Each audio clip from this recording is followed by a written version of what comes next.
Welcome everyone, my name is Nicholas Simone and this is my research proposal for LAI 669 on the topic of tracking and detracking of students.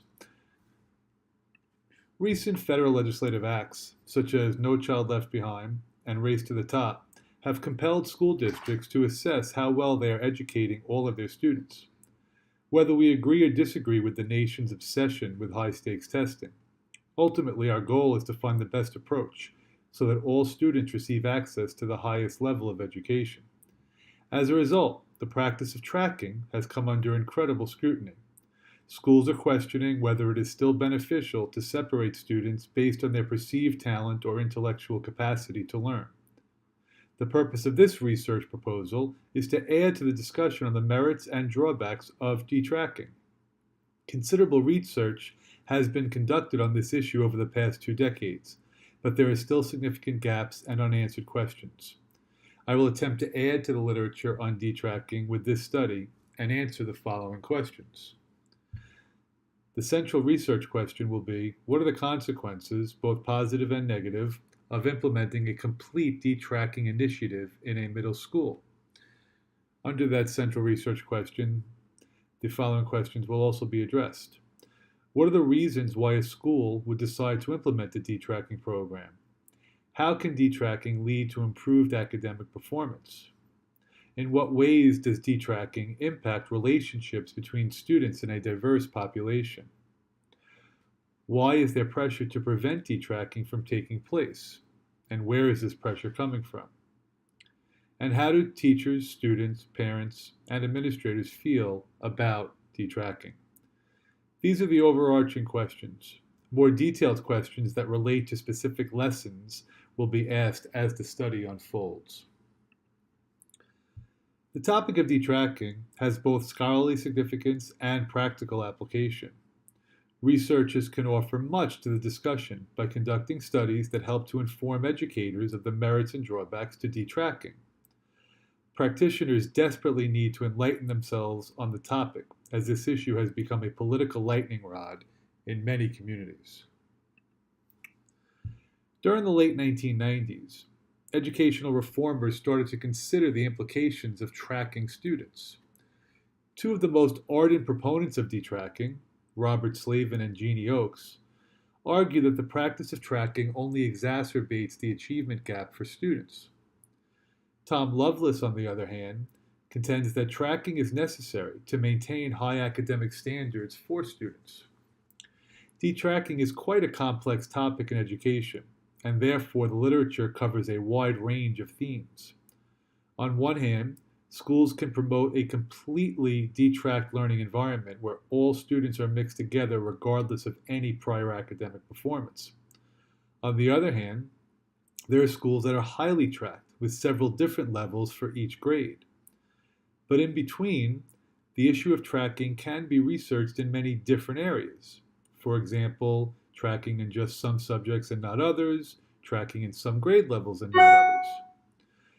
Much of the qualitative research studies conducted on this topic has focused on the social implications as well.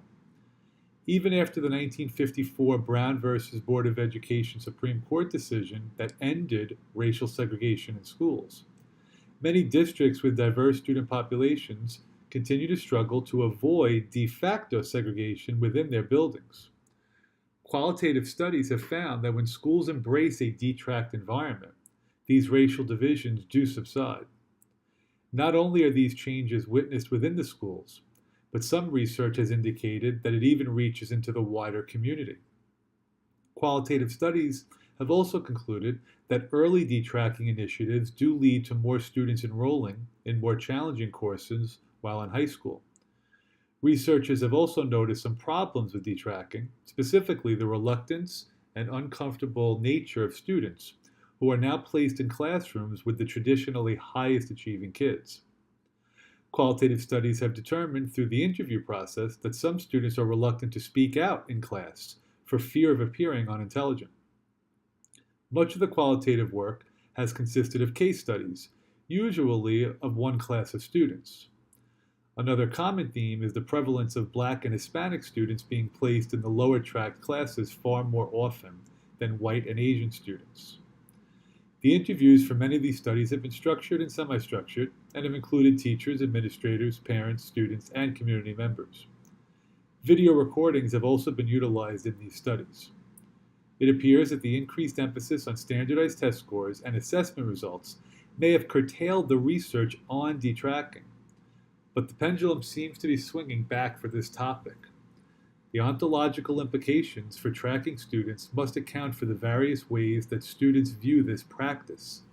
There is tremendous relevance to this subject as all educational studies are in one way or another impacted by how we group our students. Any quantitative study, for example, that utilizes test scores or report card grades must consider the prior academic record of the students in the class being studied. This study will employ mixed methods of both qualitative and quantitative data collection. The overarching paradigm will be radical structuralist, as the study will focus on structural relationships with an openness to radical change. The methodologies used will be ethnography, action research, evaluation research, and autoethnography. Saldana and Omasta define these methodologies as follows. An ethnography study uses documents and the culture of the group of people and how they live their everyday lives. Action research primarily includes a change agenda, where the participants are viewed as empowered collaborators. Evaluation research assigns judgments about the merits and significance of a program. And autoethnography allows the researcher's own experiences to become part of the study. There will be 3 sites used for this study, each a junior-senior high school covering the 7th and 8th grades. One school will have initiated a fully detracked program for all subjects in the 7th and 8th grade. A second school will have maintained a fully tracked schedule for these grade levels. And a third school will only have tracked in the subject of math. The participants will be teachers involved in each program from the 3 schools. They will be invited to volunteer with an email and ConnectEd message that clearly details the parameters of the study. Participants will also include selected parents, students, and administrators. The selection of participants must provide for a diverse cross-section of each school's population. Gender, socioeconomic background, and prior academic performance will all be considered for the parents and students in this study. The study will take place over the course of 1 full school year. A lengthier longitudinal study could then be completed as the students enter 10th, 11th, and 12th grades to see the impact that tracking, detracking, or semi-tracking had on their academic performance. But for now, the data sources will be interviews and observations that will be fully transcribed and then coded to be prepared for analysis. The interviews will be structured, semi-structured, and unstructured.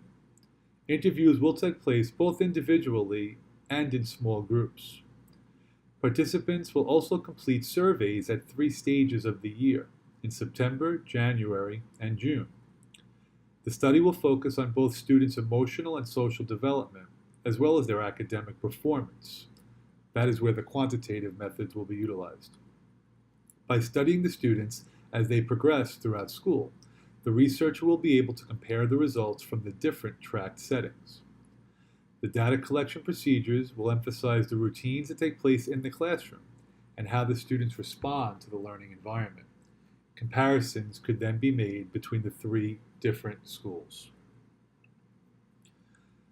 According to Saldana and Omasta, synthesis combines different things in order to form a new whole and is the primary heuristic for qualitative data analysis. This study will lead to a large amount of data that will need to be synthesized, analyzed, and coded. Each of the individual transcripts will first be pre-coded. This will allow the researcher to then look for similar themes from one interview to another for the second stage of the coding process. The type of coding used will depend on the information compiled from the pre-coding process, but will likely involve values and emotion coding. It will be important to understand how the participants, teachers, students, parents, and administrators, feel about what is taking place within their tracked, detracked, or semi-tracked learning environments. As a researcher, I will play two roles. First, I will be responsible for conducting all interviews and classroom observations. Second, as a teacher in one of the schools, I will be able to incorporate autoethnography into this study. Even if I was not part of the study, I would still have to address my inherent bias as it pertains to the topic of tracking. Prior to this study, I most certainly possess strong views on this issue as someone with 24 years of experience. But by making myself part of the study, I think I'll be more inclined to view the results in a non-biased manner and check my subjectivity at the classroom door. Compiling data from my own students as well as my colleagues I work with should be an interesting process and a learning experience. This method of autoethnography, one that is relatively new to the field of qualitative studies, can be quite enriching to the findings.